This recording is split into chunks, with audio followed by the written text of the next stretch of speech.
Good morning everybody. Last 3-4 videos के काफ़ी अच्छे रिव्यूज़ आए। तो एक स्टूडेंट उन्होंने लिखा है मेरे को कि सर आप बहुत लंबे लंबे वीडियो बनाते हैं और नए रेमेडीज़ की पूरी जर्नी है। हम लोग न्यू कमर्स हैं, जस्ट BHMS करके क्लिनिक खोले हैं। सुनने में तो बहुत अच्छा लगता है, पढ़ने में भी अच्छा लगता है, लेकिन सर पेशेंट्स जो आते हैं बहुत कम बोलते हैं। एक्यूट्स में आते हैं, स्किन प्रॉब्लम्स में आते हैं, बुखार में आते हैं, तो थोड़ा सा उनको मैनेज करना कैसे, तो बताइए। तो मैंने सोचा चलो ठीक है, अभी मेरे लास्ट जैसे पुराने केसेस निकाले कुछ, तो 2-3 केसेस हम डिस्कस करेंगे एक ही प्रॉब्लम की। तो बेसिकली ये जो वीडियो है ये छोटे छोटे केसेस है, बहुत लंबे केसेस नहीं, 4-5 मिनट के केस टेकिंग है। और मैं एक्जिमा के ऊपर बताऊंगा, 2-3 केस एक्जिमा के, और रेमेडीज़ को हम थोड़ी सी डिस्कस करेंगे ताकि आप अपना क्लिनिक में अप्लाई कर सकते हैं। जो पुराने लोग हैं, जो सीनियर्स हैं और जो इस सिस्टम में अच्छे से जानते हैं माइंड के बारे में, तो उनके लिए तो बहुत आसान है, पर जो नए लोग हैं उनके लिए काफ़ी यूज़फुल हो सकता है। तो एक केस, छोटा केस बताता हूँ। मेरे पास एक ये लेडी है, सी is in her around 30s, तो 30 साल की होगी। तो एक मेरा पुराना पेशेंट है, तो वो लेके आए। तो जो लेडी है उनका, वो जो पेशेंट है जीजा जी है। तो जब आए तो मैं बोला क्या प्रॉब्लम है, तो उन्होंने अपनी उंगलियों को दिखाया कि इसमें एक्जिमा है, और ये लास्ट 2-3 साल से है, और इसमें काफ़ी इचिंग होती है, और पानी लगता है तो जलन बहुत होती है। तो और काफ़ी परेशान थे। तो मैंने बोला कोई ट्रीटमेंट वगैरह किया आपने? तो बोले मैंने पहले एलोपैथिक ट्रीटमेंट लिया, तो कुछ ऑइंटमेंट्स वगैरह दिया, कुछ दवाई भी खाने के लिए दिया, और उससे आराम हो गया। फिर 6-7 महीने के बाद फिर जब हुआ, फिर दोबारा मैंने ट्रीटमेंट लिया, आराम हो गया। पर ये लास्ट 1 साल से अब ये धीरे धीरे बढ़ रहा है, और ट्रीटमेंट लेने के बाद भी ठीक होता है, फिर तुरंत आ जाता है। तो जीजा जी के घर आया था, तो उन्होंने बोला कि नहीं आप इनको दिखाओ, ये मेरा भी स्किन की प्रॉब्लम था, ठीक हो गया था, कर दिए थे इन्होंने ठीक। तो फिर मैंने सोचा चलो ठीक है आपके ऊपर दिखाता हूँ। मैंने बोला इसको लेके मन में क्या परेशानी आती है, मन में क्या बात आती है? तो उन्होंने बोला ऐसे कोई परेशानी नहीं है, मतलब इतनी ज़्यादा इसमें ऐसे दिक्कत नहीं है, पर ये कि मतलब बार बार होता है, ठीक हो जाता है, फिर हो जाता है, तो दिक्कत होती है थोड़ा सा। छोटा बच्चा है मेरा, अभी 1.5 साल का बच्चा है, तो अभी उसका काम करना है, तो पानी का काम होता है, और घर में मैं अकेली हूँ, मतलब मैं अकेली बहू हूँ। My husband is the only son, और हस्बैंड मेरा बाहर रहते हैं, और मैं अपनी इन लॉज के साथ रहता हूँ यहाँ। तो काम तो करना होता है, तो उसमें जब पानी लगता है तो दिक्कत हो जाती है मुझे। तो अब कितना भी मेड काम करे, पानी तो थोड़ा बहुत करना पड़ता है, आटा गूंदना, छोटी मोटी काम करने के टाइम दिक्कत हो जाती है। तो फिर मैं बोला कैसे मैनेज करता हूँ, कैसे मैनेज क्या करना है, कर लेता हूँ बस, किस तरीके से मैंने मैनेज कर लेता हूँ। तो और कोई दिक्कत है इसको लेके? तो बोले नहीं कोई दिक्कत नहीं है, इतना ही है बस। तो उन्हें इसको लेकर कोई टेंशन है? तो बोले नहीं इतना ज़्यादा टेंशन नहीं, बस ये बार बार हो जाता है। तो अब जैसे जीजाजी ने बोला होम्योपैथी में ठीक हो जाता है, हमने सोचा आपसे दवाई ले लेंगे, ठीक हो जाएगा। तो ये अभी ये कंडीशन है। तो मैंने फिर थोड़ा सा इसके बारे में जानकारी लेने की कोशिश की। मुझे लगा और कोई टेंशन वगैरह है क्या लाइफ में? तो सी गेव ए स्माइल, नहीं नहीं नहीं ऐसा कुछ नहीं है। तो मैंने बोला फिर भी अगर है तो आप बता सकते हैं। तो उनकी जीजाजी बोले कि देखो बेटा, आप ना खुल के सब कुछ बोलो, कि जब तक ये खुल के बोलोगे नहीं ना, तो डॉक्टर साहब ना सही दवाई नहीं दे सकते, ये हमेशा पूछते हैं ऐसा। फिर मैंने बोला नहीं आप बता देंगे तो अच्छी बात है। तो बोला नहीं डॉक्टर साहब मैं ठीक हूँ, बढ़िया हूँ, कोई दिक्कत नहीं है। तो मेरा एक मतलब स्पॉन्टेनियस क्वेश्चंस कभी कभी आ जाता है पेशेंट को देख के या कैसे भी हो। मैंने बोला इसका मतलब आप लाइफ में बहुत खुश हो। तो अब सी अभी उन्होंने अपने जीजा जी के तरफ देखा, फिर मेरे को देखा, देन थोड़ा सा स्माइल देके एक वर्ड बोला, ऑलमोस्ट।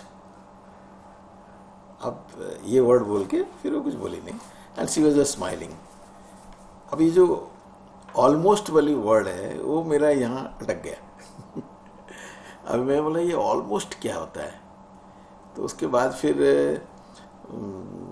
उसके जीजा जी जो है पीछे से बोले, अरे डॉक्टर साहब ये शायद खुल के नहीं बोल रही, थोड़ा सा मतलब झिझक रही है। इसके हस्बैंड अभी ये बाहर रहते हैं और ये पूरा घर का ध्यान रखते हैं। इसका जो फादर और मदर इन लॉ दोनों बड़े थोड़ा बुजुर्ग है और सब काम करती है ये। और कोई मतलब जैसे थोड़ा सा पुराने ख्याल की इसके फादर इन लॉ और मदर इन लॉ, लेकिन ये कभी कुछ बोलती नहीं है। तो फिर मैं उनको बोला कि आपको नहीं डॉक्टर साहब, ऐसे है ना, माँ बाप हैं, अभी मेरे माँ बाप जैसे है ये भी वैसे ही है, क्या बोलना है। मैंने बोला फिर भी अंदर से तो कभी कभी लगता होगा इतना लोड हो गया, शादी के तुरंत बाद आप आए और हस्बैंड बाहर हैं। तो बोले कोई बात नहीं। और मैं बोला फिर आप हस्बैंड के साथ शेयर करते ये चीज़? तो बोले नहीं कभी नहीं किया मैंने। ये क्या बात हुई डॉक्टर साहब कि एक लड़की जब शादी करके आता है ना अपनी ससुराल, तो उसका ससुराल अपना घर हो जाता है। और ऐसे छोटी छोटी चीज़ों को लेके ना आपको कंप्लेन नहीं करना चाहिए कि मतलब ऐसे तो करना ही पड़ेगा ना आपको। तो इतना भी क्या नहीं कर सकते हो कि आप कंप्लेन कर रहे हो छोटी सी चीज़ के लिए? अब मेरे हस्बैंड बाहर है, वो परेशान हो जाएंगे, और मेरे इन लॉज इधर है। अब इतना बड़ों को तो बोलना ज़रूरी है ना। तो मैंने बोला अच्छा और कोई बात? नहीं डॉक्टर साहब और कोई बात नहीं, आप बस इसकी दवाई दे दीजिए, ठीक हो जाए और जलन ना हो, बच्चे का काम कर लो ठीक से, और मेरे माँ बाप का जो सास ससुर का काम ठीक से कर लो। तो ये छोटा सा केस है, ये 5-6 मिनट का केस है। अब मेरे दिमाग में जो इस केस में क्या होता है, जब मैं केस लेता हूँ तो मैं केस लेने का टाइम कोई चीज़ को ऑब्जर्व करता हूँ कि इसमें ऐसे खास बात क्या है इस केस के अंदर। तो मेरे को जो ऑलमोस्ट वाली वर्ड जो रहा, एक शब्द था ऑलमोस्ट, अब वो मेरे को बड़ा खास लगा था इसमें। क्योंकि बहुत सारे लोग बोलते हैं हाँ हम खुश हैं, हम खुश नहीं हैं, हमें ये तकलीफ है वो तकलीफ है, और ऑलमोस्ट वाले, अब ऑलमोस्ट का मतलब क्या है? अब ये मैं सोचने लगा यार, ये ऑलमोस्ट का मतलब समझे आप। तो ऑलमोस्ट का मतलब ये होता है कि क्या उसको बोलते हैं, मतलब ना सब कुछ ठीक है ना खराब है, मतलब थोड़ी सी खराब है पर और सब कुछ ठीक है, थोड़ी सी खराब है। मतलब वो थोड़ी सी खराबी बताना भी चाहती है और बताना नहीं भी चाहती है। अब इस एरिया को हमें समझना लगना पड़ेगा हमें। एक ये एरिया बहुत इम्पोर्टेंट था, और दूसरी इम्पोर्टेंट मेरे दिमाग में था कि भाई न्यू मैरिज हुआ है और हस्बैंड बाहर है और ये अपनी सास ससुर के साथ काम कर रहे हैं, घर में सब कुछ, बच्चा भी हो गया। तो पर एक बार भी वो अपनी तकलीफ़ के बारे में अपने हस्बैंड को कंप्लेन नहीं किया। तो जनरली भाई शादी के बाद तो सबको करना पड़ता है, लेकिन जैसे न्यू एक लड़की होती है उसकी बड़ी एक्सपेक्टेशन होती है और काफ़ी सारी चीज़ वो एक्सपेक्ट करती है, भाई मेरे हस्बैंड मेरे लिए करे ये सब चीज़ें। पर यहाँ ऐसा हुआ कि ये जब एक्सपेक्टेशन क्या होता है कि बाहर घूमने जाएं, कुछ करें। अब शादी के बाद तुरंत बच्चा हो गया और उसके बाद वो फॉरेन में है, तो 1-2 साल के बाद आता है क्योंकि वो मिडिल ईस्ट में है। तो अभी आया नहीं अभी तक शादी के बाद, तो मतलब अकेली रहती है, सब कुछ करती है, पर एक बार कंप्लेन नहीं करती है। तो जो ऑलमोस्ट वाली रूब्रिक है, ऑलमोस्ट वाली जो फीलिंग है, मैंने एक हमारे पास रूब्रिक है हाइडिंग है, मैंने उसको हाइडिंग रूब्रिक लिया। क्योंकि क्या होता है कि हाइडिंग में क्या होता है कि आप छुपना भी चाहते हो, छुपाना भी चाहते हो, और साथ साथ में एक क्लू देना चाहते हो अगले को कि ये देखो मैं यहाँ छुपा हूँ। तो ऑलमोस्ट एग्जैक्टली है कि सब कुछ ठीक है, ऑलमोस्ट मतलब सब कुछ, ऑलमोस्ट सब कुछ ठीक हो गया, लेकिन साथ में ये जो स्माइल है और बोलने की तरीका इसमें थोड़ी सी है, थोड़ी सी मैं परेशान हूँ, ज़्यादा नहीं हूँ। ऐसा नहीं कि मैं बहुत कंप्लेन कर रहा हूँ इसके बारे में। और एग्जैक्टली उसके बाद जब इसने बोला कि जैसे शादी होने के बाद जो ससुराल है वो खुद का घर बन जाता है। हमारे पास एक बहुत बढ़िया रूब्रिक है, डिल्यूजन ही इज़ मैरिड। अगर आप उसमें देखेंगे बहुत बढ़िया रूब्रिक है, डिल्यूजन। मैं अभी देखता हूँ थोड़ा सा, ही इज़ मैरिड, ठीक है। तो इसमें इग्निशिया सिंगल मेडिसिन है, हाइडिंग में भी इग्निशिया है। अभी ज़्यादातर जो इग्निशिया हम 90% इग्निशिया हम फीमेल को देते हैं, और रूब्रिक है ही इज़ मैरिड। आप यहाँ से समझने की अगर आप कोशिश करेंगे तो आपकी बहुत सारी केसेस की एक्जिमा का, तो मैंने एक केस बताया आपको, कोई भी केस हो, चाहे बुखार हो, चाहे आपकी माइग्रेन हो, चाहे कोई भी प्रॉब्लम हो, उसमें आपकी अभी मैरिज के बाद, मैरिज में होती क्या है एक्चुअली, मैरिज में दो लोग साथ में रहने की, मतलब एक कसम खाते हैं, एक तय कर लेते हैं कि भाई हम एक अलग अलग नहीं रहेंगे, साथ में रहेंगे। तो ज़्यादातर मैरिज में क्या होता है, एक फीमेल मेल के घर में आता है ज़्यादातर। अब कुछ कुछ कंट्रीज़ में या कहीं और कोई अंडरस्टैंडिंग होगा कि मेल फीमेल के घर में जाता होगा, दैट्स अ डिफरेंट थिंग, पर ज़्यादातर होता है। तो जब फीमेल मेल के घर में आता है तो अब जो मैरिज होता है तो सब मैरिड ही होता है, पर ही इज़ मैरिड। अब यहाँ सी नहीं है, ही है। इसका मतलब जो फीमेल है वो ही बन जाता है, उसको ये घर अपना लग जाता है। ये वो सोचती है कि अब उसके पास इतनी कैपेबिलिटी है कि ये पूरी घर को ये अपनी हिसाब से, अपनी घर समझ के हिसाब से नहीं है, अपनी घर समझ के ये चलाएगी वो, और किसी को कोई कंप्लेन नहीं आने देगा, पूरी स्ट्रेंथ के साथ। अब मैरिड मतलब क्या है, मैरिज जब हो जाता है ना, दो एक हो जाते हैं। इसमें कोई जैसे उसने अपनी सास ससुर और अपना सास ससुराल को अपना घर समझ के एक भी कंप्लेन नहीं करता है। यहाँ कंप्लेन कैसे करोगे, क्योंकि आपका अपना घर है एंड आप ही हो, आप मेन मेंबर हो, आपकी वाइफ है और सब लोग सी हो गए, वो लोग आपके मतलब आपकी हिसाब से चलेंगे। हिसाब इन द सेंस क्या है, you are not commanding, you are not dictating, you are not controlling. आप अपना घर जैसे उनको चलाते हैं, मेरे घर जैसा है।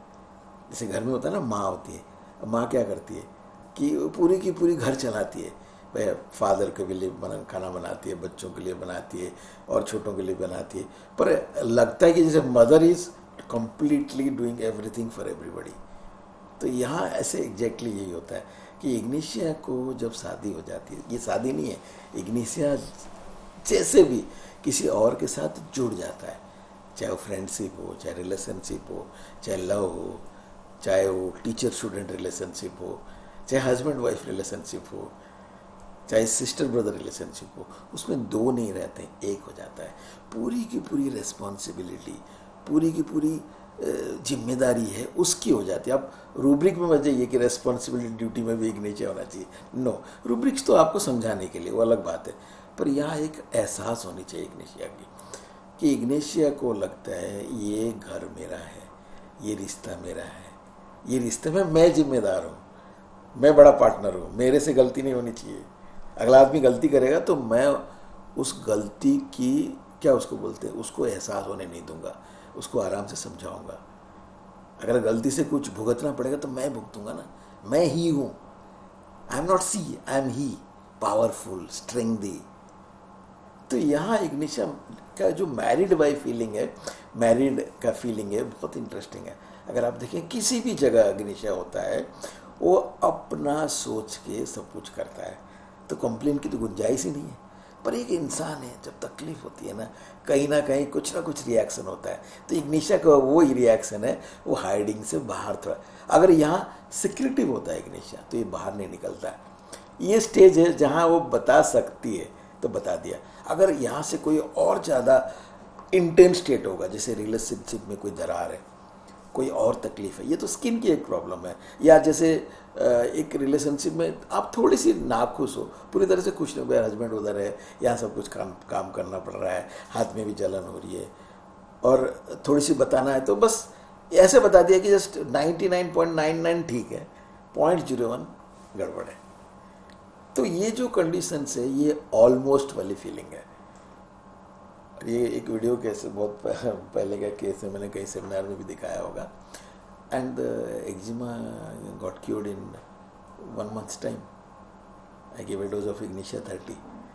तो इग्निशिया को थोड़ा समझना बहुत, अगर आप कभी क्या उसको बोलते हैं कोशिश करेंगे, बहुत सारे रूब्रिक्स है इग्निशिया को, पर ये एक समझ बहुत ज़रूरी है कि रिश्ता जब इग्निशिया निभाता है, उस रिश्ते में जो क्या उस स्ट्रॉन्ग पार्टनर वो इग्निशिया होता है, क्योंकि सब कुछ सह सकता है वो, और सह के रिएक्ट नहीं करता है, क्योंकि वो सेंसिटिविटी, उसकी मोरल, उसकी कॉन्साइंस सब कुछ इतनी ज़्यादा है कि अंदर रखता है. ये एक स्टेज है इग्निशिया. जब कभी हम पढ़ाएंगे कि वो तो सब पढ़े हैं, सबको पता है, तो और समझ लेंगे, तो थोड़ा समझ में आया आपको.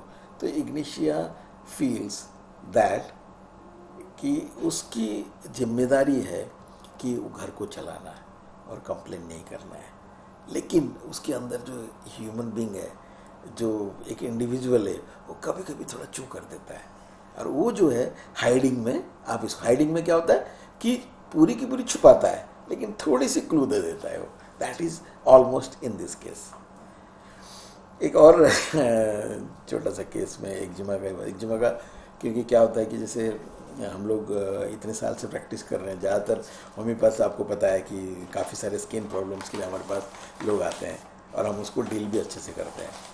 मतलब कुछ केसेस थोड़ा डिफ़िकल्ट होता है, जैसे मान के चलिए विटिलिगो हो गया, एलेगन प्लानस हो गया, थोड़ा सा डिफ़िकल्ट होता है, पर जैसे एटोपिक डर्माटाइटिस हो गया, एक्जिमा हो गया, और सोरियासिस हो गया, बहुत आसानी से हैंडल हो जाता है, क्योंकि थोड़ा अपर लेयर में होता है और ज़्यादा अंदर नहीं जाता है, तो आसानी से हैंडल हो जाता है. ठीक है, एक और केस बताता हूँ, बस इसके थोड़ा आसपास का केस, क्योंकि मैं जानबूझ के ऐसे केसेस लिया, तो आपके पास ऐसे केसेस आएंगे जिनको थोड़ा डिफ्रेंशिएट करने में डिफ़िकल्ट है, कर लोगे तो बहुत आसान है. एक और पेशेंट आया मेरे पास एक्जिमा का. तो ये आदमी जो आया, तो मैंने उसको पूछा, भाई हाँ जी बताइए कब से है. डॉक्टर साहब है तो बहुत सालों से है, और ऑइंटमेंट वगैरह लाया के मैनेज कर लेते हैं हम लोग. ये सेकंड केस बता रहा हूँ मैं. तो मैं बोला फिर इससे दिक्कत क्या होता है. डॉक्टर साहब अच्छा नहीं लगता है. अब मैं स्माइल करके बोल रहा हूँ, क्योंकि मैं तो आपको एक्सप्लेन कर रहा हूँ, पर उसकी एक्सप्लेन था. मैं बोला अभी इसको लेके मतलब इससे दिक्कत क्या होती है, जैसे मेरा सवाल होता है, अच्छा नहीं लगता है डॉक्टर साहब. तो मैंने बोला इसमें क्या नहीं अच्छा लगता है. ठीक डॉक्टर साहब, ये दिखता है लोगों को, जो एक्जिमा उसका, तो थोड़ा इस एरिया में, हाथ में है, तो पैरों में है, तो जैसे सैंडल्स पहनता है, हाथ जैसे फुल शर्ट्स वगैरह जब नहीं पहनता है, या गर्मी में जब टी शर्ट्स पहनता है, वो तो दिखता है लोगों को. तो मैंने बोला फिर बुरा लगता है डॉक्टर साहब. तो मैंने बोला अच्छा, कैसे मैनेज करते हैं. बस कोशिश रहता है कि दिखे नहीं. तो अभी मैं स्माइल कर रहा हूँ, तो आप पेशेंट की स्माइल नहीं लेना है इसको. पेशेंट इज बिट सीरियस, किसी को अगर चीज़ें बुरा लगता है वो स्माइल नहीं करेगा. अब मैं आपको केस दे रहा हूँ इसलिए स्माइल कर रहा हूँ, तो मेरे को भी अगर एक्जिमा हो जाएगा तो मैं नहीं स्माइल करूँगा, क्योंकि बेचारा मेरे को परेशान कर रहा होगा. तो मैंने बोला अच्छा, और इसको लेके कोई चिंता टेंशन नहीं, ऐसे बहुत ज़्यादा नहीं है. तो मैंने बोला अच्छा ठीक है, थोड़ा अपने बारे में बताइए आप, नेचर वगैरह कैसा है. बढ़िया है डॉक्टर साहब. उसके साथ भी उसके फ्रेंड्स हैं, तो हम जानकार हैं. नहीं डॉक्टर साहब बढ़िया है. तो फिर मैं एक थोड़ा सा जैसे लाइफ को लेके सवाल पूछता हूँ, अभी कैसे, मतलब लाइफ कैसे चल रहा है. ठीक चल रहा है डॉक्टर साहब.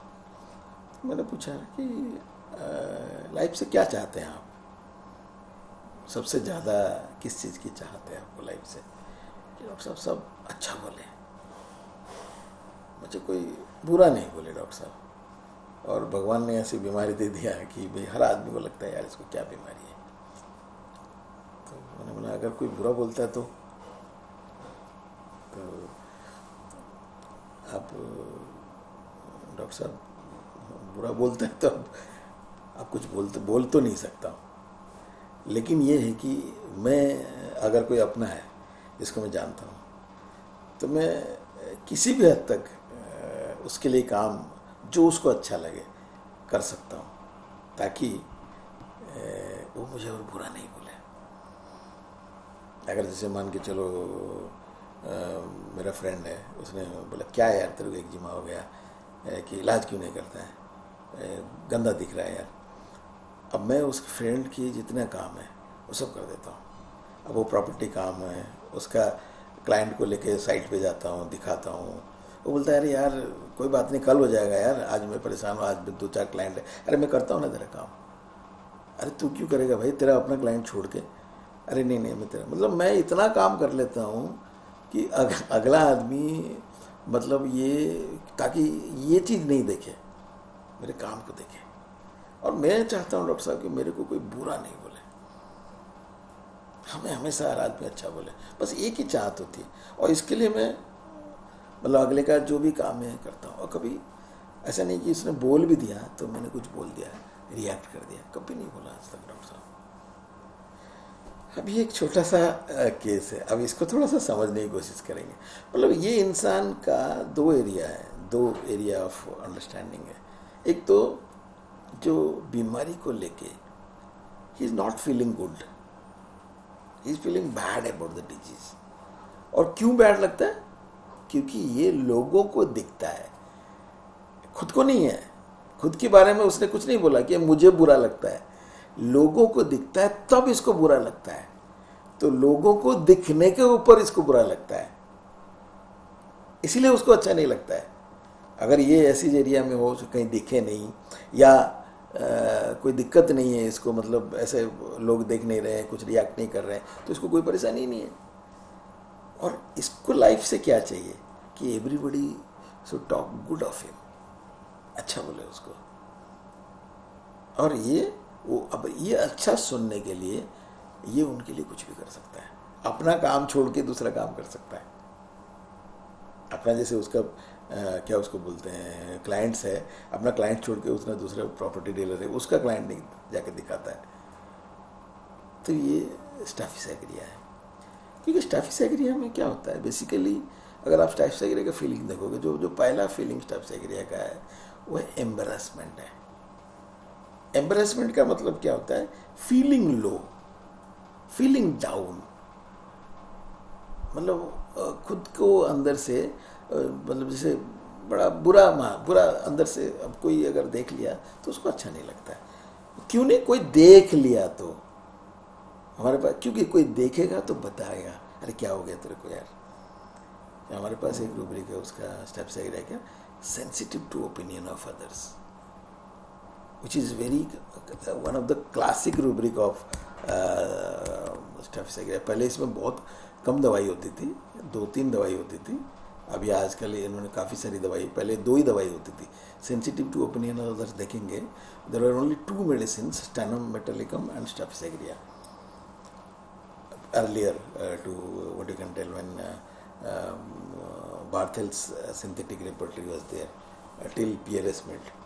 उसके बाद धीरे धीरे एडिशन हुआ तो बहुत सारा सेंसिटिव टू ओपिनियन उधर से बहुत सारी दवाई आ गई।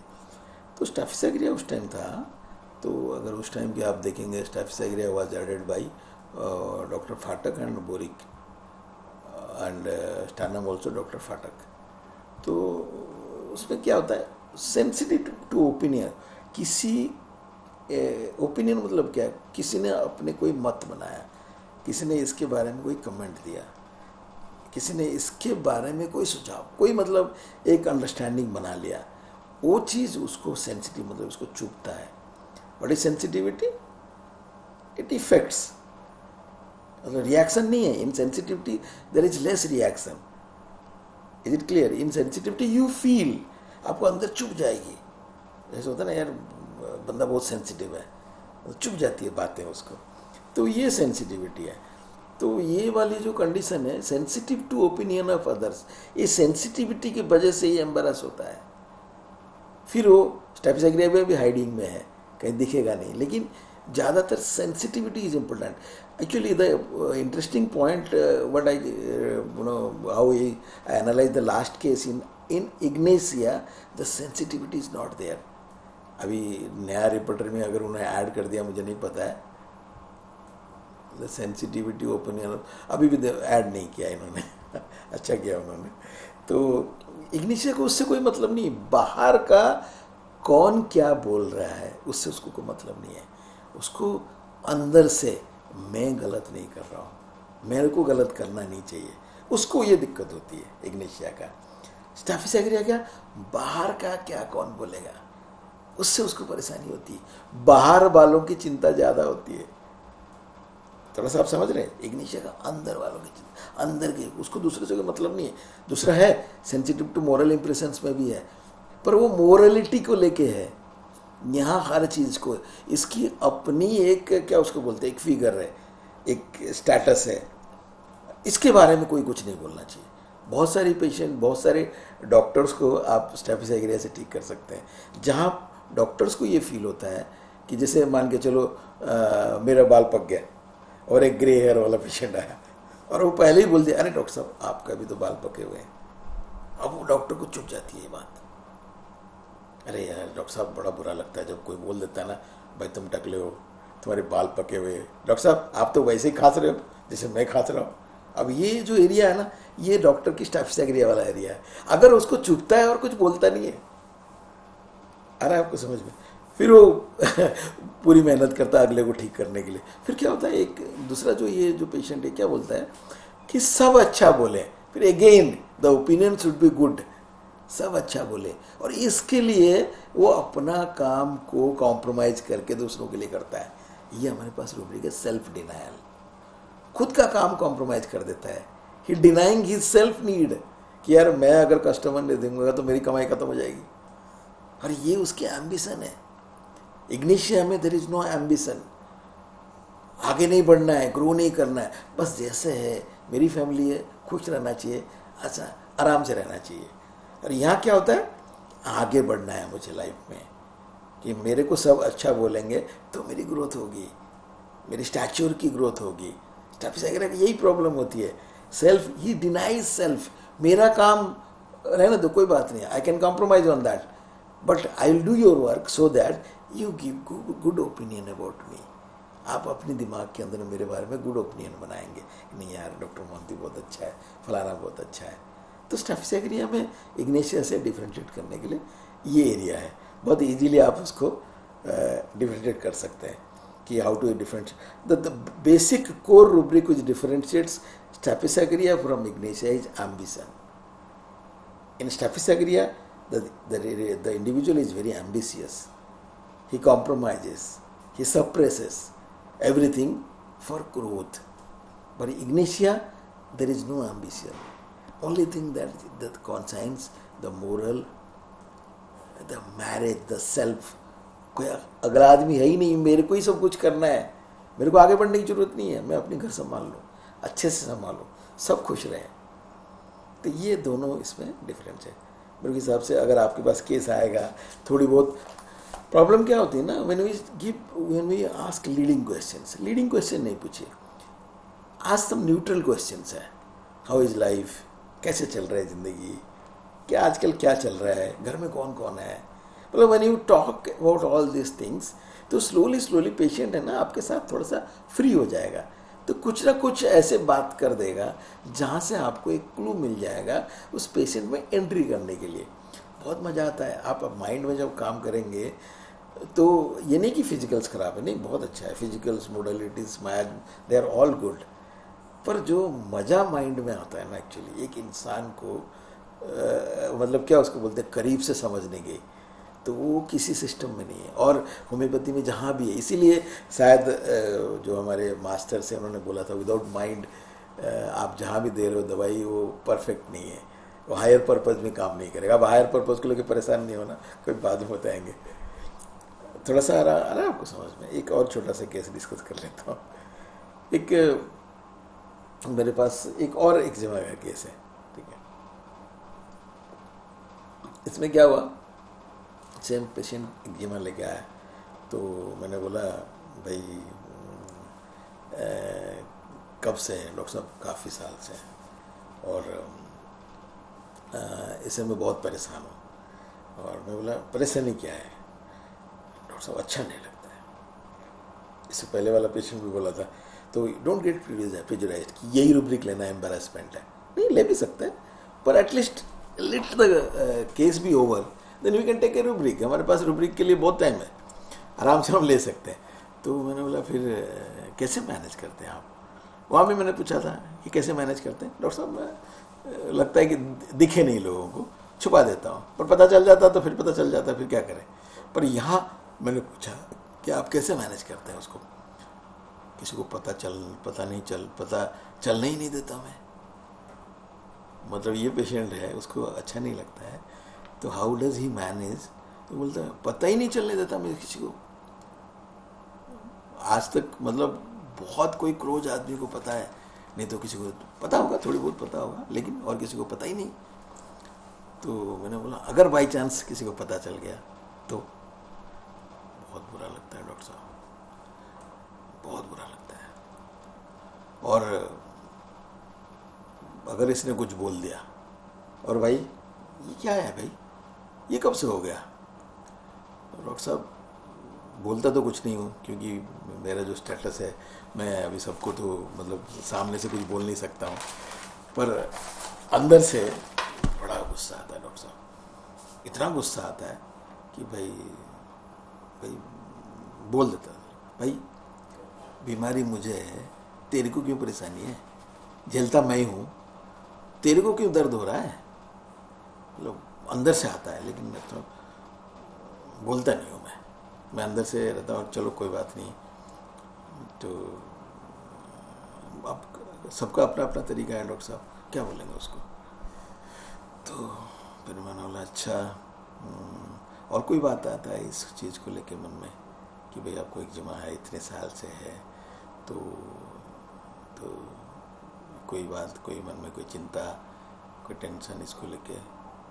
तो उसने बोला ओ क्या किया, अपना मोबाइल निकाला उसने, अभी मोबाइल निकाला उसने, ऐसे स्क्रॉल किया, डॉक्टर साहब देखा आपने ये? तो अब उसके साथ जैसे स्टेट का सीएम के साथ उसके फ़ोटो है। तो डॉक्टर साहब देखा आपने, चीफ मिनिस्टर साहब के साथ है। ये हमने प्लांटेशन किया था ना अभी, अपना वर्ल्ड एनवायरनमेंट डे था, तो 5000 का प्लांटेशन मैं अपनी साइड से करवाया था। तो बोला अच्छा, वेरी गुड, बहुत अच्छा। तो आप थोड़ा सा ऐसे नहीं डॉक्टर साहब करते हैं? तो मैंने बोला चलो कोई बात नहीं, आप थोड़ा अपने बारे में बताइए, कैसे स्वभाव कैसा है आपको, मतलब मिजाज कैसे रहता है? बढ़िया रहता है डॉक्टर साहब, ठीक रहते हैं। मैंने बोला नहीं, थोड़ा सा और एक्सप्लेन करिए, जैसे कोई काम मन के खिलाफ होता है तो आपकी स्वभाव कैसे रहता है? तो फिर उसने ऐसे स्क्रॉल किया, फिर डॉक्टर साहब देखा आपने इसको, आप पहचाने इनको? कौन है बताइए डॉक्टर साहब? हाँ अच्छा, आपको पता ही, मिनिस्टर साहब है। टीवी में, ये टीवी का क्लिप है डॉक्टर साहब। ये हम लोग जब ठंडी में पिछले बार दिल्ली में फ्लाईओवर के नीचे 2-3 लोग मर गए थे, तो डॉक्टर साहब 5000 कंबल मैंने दिया था, तो उसके लिए ये टीवी में हमारा प्रोग्राम आया था। तो अब मैंने बोला कि आप पॉलिटिक्स में है क्या? नहीं डॉक्टर साहब, पॉलिटिक्स में नहीं है, मेरा तो अपना बिजनेस है, और पर ये सब चीज़ भी कर लेता हूँ मैं। तो मैंने बोला नहीं, फिर आप थोड़ा सा और बताइए, जैसे बिजनेस में कभी फेल हुआ, कुछ ये हुआ, तो कोई लॉस वगैरह हुआ, तो कैसे उसको मैनेज करते हैं? मन में कोई बात आता है। तो फिर उन्होंने स्क्रॉल किया, मतलब ये कंडीशंस मैं आपको जैसे जैसे मैं उनके बारे में पूछा, एक्जिमा के बारे में पूछा, तो तुरंत मेरे को कोई ना कोई क्लिप दिखा देते थे कि अभी इनके साथ है, अभी ये टीवी का इंटरव्यू, अभी ये क्या है। अब मैं सोचता रहा यार ये क्या हो सकता है। लेकिन शुरू में अगर हम देखेंगे बीमारी को लेके उनको बुरा लगता है, अच्छा लगता है, मतलब अच्छा नहीं लगता है। तो पर उन्होंने ये नहीं बताया कि किसी और ने इसके बारे में, हाँ अगर कोई और इनके बारे में बोल देता है तो उनको गुस्सा बहुत आता है। और दूसरी बात मैंने बोला जब कैसे मैनेज करते हो, तो बोलता है किसी को पता ही नहीं चलता है। लेकिन अगर किसी को पता चल जाता है कि भाई एनी मीन्स, जैसे कोई बहुत क्लोज फ्रेंड है, भाई कपड़े खोलते हुए देख लिया, तो तुरंत उसको बोलते हैं, अंदर से उनको बोलते हैं, अरे भाई जब तुम्हें तकलीफ नहीं है तो तुम्हें कितना दर्द क्यों हो रहा है? मुझे तकलीफ है, I am managing it, let me manage it. और जितने बार मैंने उनके नेचर के बारे में पूछा, बीमारी के बारे में पूछा, हमेशा वो व्हाट्सएप में कोई क्लिपिंग है, कोई टीवी न्यूज़ का क्लिपिंग है, कहीं डोनेशन कर रहे हैं कंबल का, कहीं प्लांटेशन कर रहे हैं, कहीं कुछ कुछ प्रोग्राम है, वो सब में। तो मैंने उनको नेट्रोम्यूर थेरेपी दिया था। नेट्रोम्यूर में क्या होता है, एक सिक्रेटिव बहुत होता है कि उसके जो कमी है ना, बाहर आने नहीं देता है। इसने बोला ना किसी को पता नहीं चलने देता है, तो किसी को पता नहीं चलता है, पर जैसे पता चलता है तो उसका रिएक्शन बहुत स्ट्रांग होता है। मतलब भाई आपको क्या दिक्कत है, मुझे है ना, मैं जल रहा हूँ ना। और जहाँ जहाँ आप उसके बारे में पूछते हैं, उसके नेचर के बारे में, उसकी जो बीमारी भी उसका वीकनेस ही है, कमी है उसके अंदर, तो क्या करता है, he shows you some other thing where उसकी कोई बहुत बढ़िया चीज़ है कि भाई इसने ऐसा किया, मैंने उसके, तो कहीं ना कहीं मेरे को सोशल पोजीशन के बारे में थोड़ा सा दिमाग में आया, पर नहीं आया। ये एक्सक्लूसिविटी है, हमारे पास एक रूब्रिक एक्सक्लूसिव है कि क्या होता है, नेट्रोम्यूर अपनी कमी को छुपाने के लिए कोई डिग्निफाइड एक्टिविटी कर लेता है। अंदर जो चीज़ें है, जो गंदगी, जैसे होता है ना, हमारे पास रूब्रिक है इंडिग्नेशन है, और आसपास उसके और करीब की रूब्रिक है इंडिग्नेशन प्रेग्नेंट वाइल। प्रेग्नेंट मतलब क्या है, प्रेग्नेंट का तो जनरल मतलब आपको पता है, जब एक फीमेल है कंसीव कर लेता है और बच्चा पेट में दिखता है, वो प्रेगनेंसी है। बच्चे का जो कंडीशन दिखता है 7 मंथ 6 मंथ, तो दिखता है। तो जब दिखता है, इसका मतलब हम मास्टर्स को पढ़ेंगे, उसको ये नेट्रोम्यूर को उन्होंने इस एंगल से दिखाया कि उसकी जो प्रेगनेंसी है ना, वो अनवांटेड है, तो इसलिए जब वो दिखता है उसको डिग्निटी लोअर होता है। तो कोई चीज़ अनवांटेड है जब उसको दिखता है, मतलब उसकी जो छवि है ना, उसकी जो पिक्चर है, उसमें एक भद्दा आता है, तो उसको इंडिग्नेशन होता है। तो यहाँ क्या होता है, एक्जिमा। अब ये इतना फिलोथेरेपिक एक्टिविटीज़ करता है, ये करता है, वो करता है, लेकिन ये वाला जो एक्जिमा है ना, उसकी एक धब्बा है। अब उसको वो छुपाता है, पहले तो दिखना ही नहीं, अगला देख ही नहीं पाता है, किसी भी कंडीशन में करता है कि देख ही नहीं पाए, लेकिन अगर दिखता है इसको गुस्सा तो आता है। इंडिग्नेशन और एम्बेरसमेंट में क्या डिफरेंस है? एम्बेरसमेंट मैंने जैसे आपको स्टेफिसाइक्रिया का बताया, उसमें क्या फीलिंग लो, और यहाँ है राइटियस एंगर, मतलब गुस्सा जो है भड़क के बाहर आना, एंगर आता है, लेकिन ये क्योंकि ये किसी चीज़ को दिखाता नहीं है, तो इसीलिए वो अंदर छुपाता है। इंडिग्नेशन है, राइटियर, वाई, तुम्हें क्यों परेशानी है भाई? और यहाँ क्या होता है, अच्छा नहीं लगता डॉक्टर साहब। तो नेट्रोम्यूर में दोनों एम्बेरसमेंट और इंडिग्नेशन है कि जब फील लो करता है तो एम्बेरस भी होता है, पर एट द सेम टाइम वो कहीं ना कहीं ये सब चीज़ को कवर अप कैसे करता है, कुछ डिग्निफाइड एक्सक्लूसिव एक्टिविटीज़। अब वो जैसे यहाँ ये क्या करता है, प्लांटेशन कर देता है, ब्लैंकेट्स देता है, कुछ और हेल्प कर देता है, और सब जगह कोई डिग्निटरी उसके साथ रहते हैं कि देखिए सर, ये देखिए सर। तो ये सोशल पोजीशन से आगे हैं, तो वो सोशल पोजीशन के पीछे हम नेट्रोम्यूर को समझने की कोशिश करेंगे। अपनी कमी को छुपाने के लिए कुछ ऐसे एक्टिविटी करता है जो सब नहीं कर सकते हैं, इसीलिए वो एक्सक्लूसिव में ही डज सम डिग्निफाइड, कुछ स्पेशल एक्टिविटी है, ताकि लोग उस एक्टिविटी से इसको पहचाने, ना कि उसकी कमी की वजह से, यार इसको ये प्रॉब्लम है, इसको ये प्रॉब्लम है, इसके पास ये कमी है। वो कमी डाउन हो जाता है, कमी छुप जाती है और किसी को पता भी नहीं होता है। तो अब 3 दवाई हमने पढ़े, इग्निशिया, स्टेफिसाइक्रिया और नेट्रोम्यूर, और तीनों को डिफ्रेंशिएट कैसे करना है आप समझ गए कि नेट्रोम्यूर क्या करता है, अपनी कमी को छुपाने के लिए कोई एक्टिविटी करता है। स्टेफिसाइक्रिया क्या करता है, स्टेफिसाइक्रिया अपना जो ओपिनियन दूसरों के अपने बारे में जो ओपिनियन है, वो चाहता है कि सब लोग अच्छे ओपिनियन मेरे बारे में रखें, और उसके लिए उसकी एम्बिशन, वो कुछ भी कर सकता है, सब कुछ कर सकता है, मतलब अपनी कॉम्प्रोमाइज सब प्रेस करता है। इग्निशिया अपने मैरिड स्टेटस को मेंटेन करना चाहता है कि आई एम मैरिड, मतलब मेरा घर, मैं एक हूँ, मेरे वाइफ हस्बैंड के साथ अलग नहीं हूँ, और मैं ही इज़ मैरिड, ही मतलब मैं पावरफुल हूँ, मैं स्ट्रेंथी हूँ, मेरे अंदर वो रिस्पॉन्सिबिलिटी है, मैं सब कुछ करके रखूँगा, कोई कंप्लेन किसी को पता होने नहीं दूंगा। कि तीनों में क्या होता है, थोड़ी सी कॉम्प्रोमाइज़ है, इसीलिए बॉडी एक्जिमा बढ़ता है। कि जहाँ आप थोड़ा कॉम्प्रोमाइज़ करेंगे, वो लेवल इतनी बड़ी हाई नहीं है तभी एक्जिमा में आता है, क्योंकि थोड़ी सी हाई है कि डर्माटाइटिस से ऊपर है, तो इसीलिए वो एक्जिमा के लेवल में है। और जैसे ही आप देंगे स्लोली स्लोली स्लोली ये एक्जिमा ठीक हो जाएगा, and there will be some change in the pattern of behaviour of this persons. ठीक है, तीन दवाई हमने कोशिश किया, आप लोग पढ़िए आराम से, और कोई पिक्चर मत बनाइए। मेरे पास बहुत सारे फ़ोन आता है, अभी एक डॉक्टर साहब का फ़ोन आया कि मैंने एक्चुअली उनको बता दिया कि आप ये दवाई, क्योंकि he was in a place जहाँ आसपास में कोई डॉक्टर नहीं है, तो मैंने बोला, वो ही insisted that please tell me, I not and be influenced by the name of the medicine. तो मैंने उनको बोला कि आप ले लीजिए फॉस्फोरस। वो तो he went into shock, how can be I phosphorus, I am not a hypocrite. अब उनको समझाने के लिए मुझे फिर 15 मिनट लग गया कि मैं बोला, भाई मैं भी लिया हूँ फॉस्फोरस, क्योंकि ये एक स्टेट है, कोई जरूर नहीं कि फॉस्फोरस की 1200 रुपये का आपके अंदर रिफ्लेक्ट करेगा तब आप फॉस्फोरस लेंगे, आई यू हैव टू बी हाइपोक्राइट। ऐसे नहीं है, गलत है, ऐसे नहीं सोचना चाहिए। एक एक छोटी छोटी स्टेज चाहते हैं हम, एक दवाई को एक जगह पे जूम इन करके ड्यूरिंग सिकनेस हम समझने की कोशिश करते हैं, और उसकी पैटर्न इनसाइड द एनवायरनमेंट और नेचर के साथ समझते हैं, इसलिए कि हमें उसको एक स्टेट, एक पिक्चर बनाने में हेल्प करता है। पर वो पिक्चर बना के हर पिक्चर दवा पेशेंट को उसी तरीके से समझना गलत है।